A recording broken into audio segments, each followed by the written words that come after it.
गोरखपुर उत्तर प्रदेश की राजनीति का सबसे बड़ा केंद्र, जहां से स्वयं उत्तर प्रदेश के मुख्यमंत्री योगी आदित्यनाथ जी आते हैं।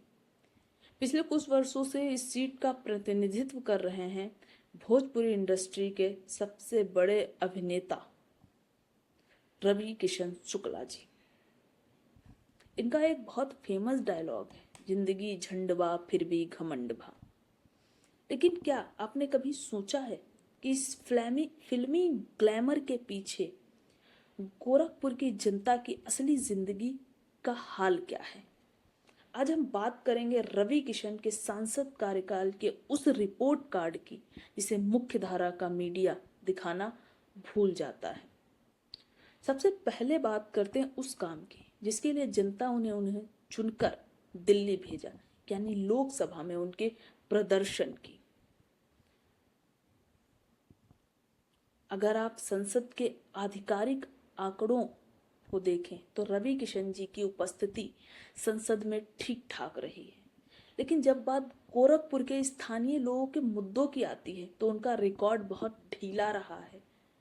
उन्होंने संसद में बहुत कम बहसों में हिस्सा लिया है।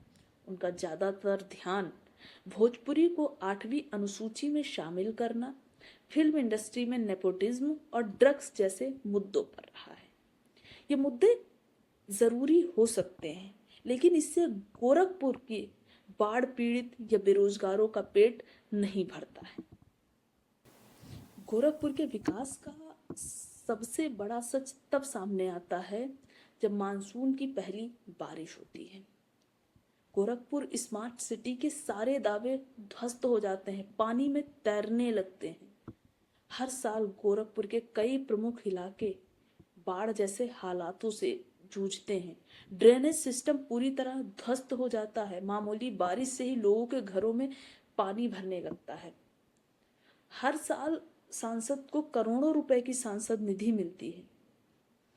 रिपोर्ट्स की माने तो अगर रवि किशन शुक्ला जी सांसद निधि का भी उपयोग करते तो गोरखपुर का विकास हो चुका होता है और आज गोरखपुर की जनता को बाढ़ जैसे हालातों से नहीं जूझना पड़ता। गोरखपुर के आम नागरिकों और यहाँ तक कि स्थानीय कार्यकर्ताओं की एक सबसे बड़ी शिकायत जो रवि किशन जी से है वो है सांसद जी लगातार गायब रहते हैं। सांसद जी कभी कार्यालय पर नहीं मिलते हैं। रवि किशन जी असल में एक फुल टाइम अभिनेता हैं और पार्ट टाइम राजनेता। उनका आधे से ज्यादा समय मुंबई या उनकी फिल्मों की शूटिंग्स में बीतता है।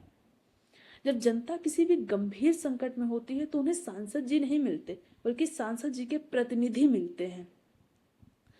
एक कलाकार को नेता चुनने का खामियाजा आज गोरखपुर की जनता अच्छे से भुगत रही है। उन्हें जमीन पर रहने वाला नेता नहीं मिला है, बल्कि टीवी पर दिखने वाला नेता मिला है।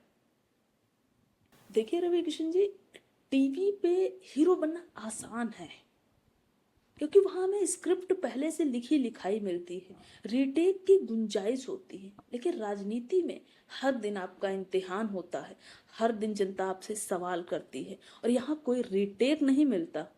गोरखपुर की जनता ने आपको अभिनय और आपके बड़े बड़े वादों के दम पर वोट दिया, आपको अपना प्रतिनिधि बनाकर संसद भेजा, लेकिन आज आप सिर्फ डायलॉग मार रहे हैं, उनकी आवाज नहीं बन रहे हैं और अधूरे प्रोजेक्ट गोरखपुर में लॉन्च हो रहे हैं। अगली बार जब आप वोट मांगने जाना ना जनता के बीच तो याद रखिएगा कि इस बार जनता सिर्फ नारों पर तालियां नहीं बजाएगी बल्कि सवाल करेगी। कमेंट में आप अपनी राय जरूर दीजिए। क्या एक अभिनेता को नेता बनाना उचित होता है? क्या ये जनता के लिए हितकारी सिद्ध होता है?